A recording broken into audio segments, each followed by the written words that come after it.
back to my channel. Hope you're all doing well out there. And today we're going to do a werewolf film. But before we get into it, do me a favor, like, comment, and subscribe. Join me here. I greatly would appreciate that. Also, a shameless plug for my TeePublic page. I'm going to put a link in the description box below. So if you're interested, check that out. Head over to our store and check out our design. Today we're going to talk about Full Eclipse. Full Eclipse came out November 27th of 1993. This was an made for HBO movie. It's rated R. It's an hour and 33 minutes long. Now, I wanted to do this movie this year for Halloween. So this was not planned, unfortunately, but this film was directed by Anthony Hickox, who sadly just passed away just a few days ago from when I'm recording this video. Yes, Anthony Hickox gave us Waxworks 2, Hellraiser 3 in 92. He did Sundown, The Vampire in Retreat with Bruce Campbell. He also did Warlock, Armageddon, and many other action films throughout the 90s and 2000s. He's always been an interesting director. He's definitely been a workmanlike director. He's hopped from movie to movie. But I always found that he always had done a lot with very little. Like Waxworks did not have a big budget, but that movie looks and some of the effects are pretty damn cool. So he was kind of the it guy for low budget films like action and horror films. And I always appreciated he did put his all into them. And yeah, we're going to talk about one right now. And sadly, like I said, he just passed away a few days ago. Now, in this film, we have Mario Van Peebles playing Max Dyer. He is a LAPD detective. Bruce Payne plays Adam Guru. He runs this special unit within the LAPD. He's a specialist that was brought in from outside of LA to help curb the rampant crime going on.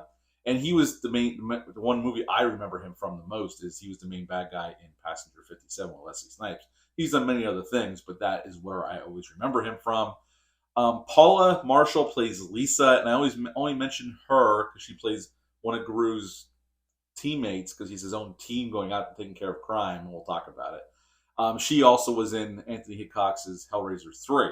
So this is the second time they worked together. And Patty Kinsnet plays Casey, and she's most notable for movie fans. She was the love interest of Martin Riggs in Lethal Weapon 2. Now, in the beginning of this film, we're introduced to Max right away. Him and his partner, there's a hostage situation going on at this nightclub, and we get our first action set piece. Very John Woo, a lot of slow-mo. Love the real squib hits. They look great. I hate CGI squib hits, but the old school squib hits look amazing. They look really well here. The action's well handled. You could tell they didn't have a lot of money. I don't know what the budget was. I couldn't track that down. I looked in several places, but nobody seems to have a number for me. But since this was made just directly for HBO, I'm sure it wasn't a huge budget. But Anthony Hickox does a nice job helming the action here in his first set piece. But unfortunately, Max's partner gets shot, and he's in the hospital. He gets shot several times in the hospital in critical condition. But somebody comes in, we don't see their face, and injects his partner with something. We don't know what it is yet. And the next day, his partner walks in like he's A-okay. And like he was never hurt to begin with. And nobody seems to question it, which is always funny. Like his partner, like Max asks him, like, well, you were on your deathbed pretty much. He goes, the miracles of modern medicine. And everybody seems fine with that explanation until he starts acting strange. Because during our next action set piece, we see his partner be able to run across the roof of cars, jump really high, and do some incredible shit to stop the bad guys. And then Max starts wondering what the hell is going on. And then one night, he's at the bar with some of the other cops, because Dean Norris is also in this film as well, as he used to pop up in a lot of films. He was in Lethal Weapon 2 as well. And his partner comes in and blows his brains out, puts a gun in his mouth and blows his brains out with a silver bullet. And pretty soon, Guru wants Max on his team. He put together this special unit to take out organized crime in the city. And he wants Max a part of it. And pretty soon, Casey talks Max into joining by having relations with him. And she shoots him and injects him with the stuff. And he heals. And he has strength. And he's faster. And he feels great. And pretty soon, he realizes what's going on, where Guru is a werewolf, which actually in French, Guru means werewolf. I didn't know that. I had to look that up. But that's what it means. And they do have almost like superpowers, like super cops. They can go out and take all these bad guys down. If they get shot, they keep going, and they can't die because Gru, as Max finds out, is taking the serum out of his brain, putting it in vials, and giving it to the team.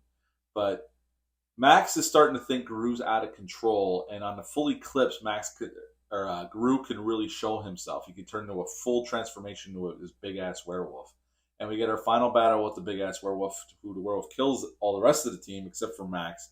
Max dispatches of Gru, and Gru, as he's dying, tells Max, "Lay in my blood, take my powers, and help good people." So at the end, Gru's not really the bad guy, I guess, because he is sincere in that moment. And then we jump ahead 3 years. Max and his wife have moved to Denver, and we find out that through subtle hints before the movie ends that Max did lay in Gru's blood, and he is a werewolf now, and he's using that power to stop crime, and that is the end of Full Eclipse.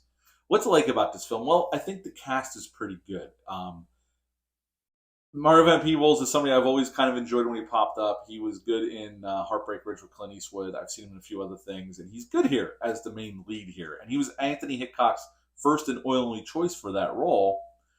Bruce Payne is great as Gru. He was always good when he showed up. I'm sure he's still acting. I didn't go down his IMDb list, but I'm sure he's still around. And he's fabulous here. He's probably the highlight. He gets the more showy role here. But everybody's pretty damn good. The action when it happens is pretty good. Watching it now, all these years later, it's been a while since I rewatched it. I had to watch it on DVD. I don't think you can watch it any other way. I don't think it's streaming anywhere. I noticed some things during the action set pieces, but I'm sure they didn't have a lot of money, so some of that stuff can be forgiven. Yes, there are some stuff that doesn't make a whole lot of sense here, and the movie does move at a pretty breakneck pace. I think this is a right for a remake. I think there's some more fleshing out that can be done and make this a really badass 2-hour horror action film. As it is, it's this nice little horror action film that debuted on HBO and then went to DVD later on in the 90s. And I've always enjoyed it. It's not great. It's not perfect. But I got to say, the squib hits are real. The blood, there's a lot of blood that's thrown around. They're not shy with the blood. The effects, when they transform, they get these claws that come out of their hands, almost like Wolverine almost. And their face contorts when they change to go into battle against these thieves. The makeup's not bad. They definitely did put some time and effort into the makeup. I will say, as a negative, at the end when Gru transforms into the big bad werewolf, it's not that convincing. You can tell it's a prop, and they quick cut around it. The camera moves quick and moves around the werewolf suit, so you can't get a good look at it. But when you do have those moments where the camera catches it long enough to look at it, it looks fake as hell. It really does. And the final battle, this is another complaint I had. The final battle is over so fast that, and again, this has to go back to budget. They probably didn't have a lot of money, and by the end of the film, they had what they had, and they had to shoot this quick little last battle, and it's over before you know it. It lasts maybe 3 or 4 minutes, and Max dispatches of Gru, and it's over. And again, it's probably more to do with the fact that the big werewolf didn't look that convincing, so they couldn't show it, and they couldn't do much with it, so they did what they could, and that was it. And so, again, they tried to do a lot with very little. I can forgive that because they were trying to make something pretty cool. And there are some cool elements of this film. I still enjoy watching it, but it does have its issues. I'm not saying this is a perfect film. I'm not even saying this is a good film. But it's definitely an enjoyable B-grade werewolf action film. With some good acting. I think Anthony Hitchcock does the best he can with the directing. He handles some of the action really, really well. It's not really a horror movie, although it is an action horror movie, probably in the same line of Blade, kind of, although not as well made. I don't think I have any. The original title for the film was The Pack. They changed it to Full Eclipse because Gru needs the Full Eclipse to turn into a full werewolf. It's aired on HBO in November 27th, 1993. And that's all I have on this one. At the end of the day, if you can track it down, this is a decent little action horror film. I would give it a 6 out of 10 at the end of the day. 6 out of 10 for Full Eclipse. If you've ever seen this one or even heard of it, leave a comment down below. Let me know. Hit the thumbs up. Hit the subscribe button. Share this video. I greatly would appreciate that. I'll be back soon with some more reviews. But until next time, bye.